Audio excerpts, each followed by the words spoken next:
That, Mr. Acting Deputy President, so I will keep my remarks at this point to 3 or 4 minutes. It's great to follow Senator Mackenzie, who's so knowledgeable on this bill, and as she outlined, had chaired an inquiry into this bill. So, and it's not a bill that I've followed closely. But one thing that I became apparent while I was sitting here listening to her contribution and the position of the Labor Party, I don't understand why they're opposing this.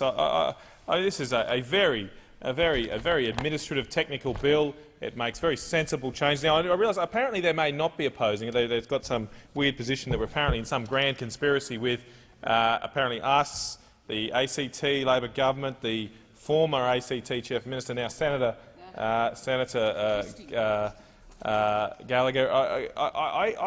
Well, it may be. Maybe that is the case. Maybe I'm just not high enough up the pay scale to know. But perhaps we are in a grand conspiracy with these people. And Senator Cameron noticed that through you, Mr. Acting President. Senator Cameron noticed that I was laughing at the time, and I was thinking, what would they would pretty much oppose everything we put up. I think at this stage, Mr. Acting Deputy President, I was thinking. I'm a real fan of that movie, the Lego movie that came out last year. It's a fantastic movie, and in that movie, there's an evil character called General Business, who decides to have Taco Tuesday, free Taco Tuesday. Everybody can have tacos for free on a Tuesday.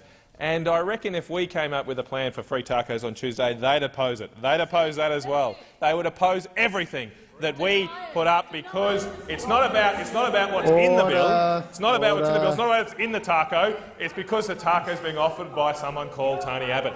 That's why they're opposed to it. That's why the Greens are opposed to everything as well. Through you, Mr. Acting Deputy President, they're opposed to anything that we come up with, and that's fine. That can be their position. But if they are successful at opposing this bill, Mr. Acting Deputy President, they will be defrauding the workers of our country, particularly the public sector workers, because it's public sector workers that are largely covered by the Comcare scheme. And this bill helps to ensure that the protections that those workers, and I used to be a public sector worker myself, that the protections that they are offered under their employment agreements are maintained and funded throughout their working lives and beyond their employment with any individual employer.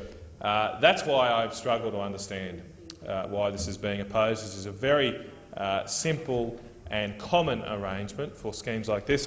In the very short time I have before the cut-off, Mr. Acting Deputy President, I want to draw a comparison here. What we're doing here is establishing an exit fee. People who want to leave the scheme need to pay and make sure they fund the future liabilities that may otherwise have accrued to them if they'd stayed in the scheme. And it's very similar to something we do in the Murray-Darling Basin when an irrigator wants to leave an irrigation scheme.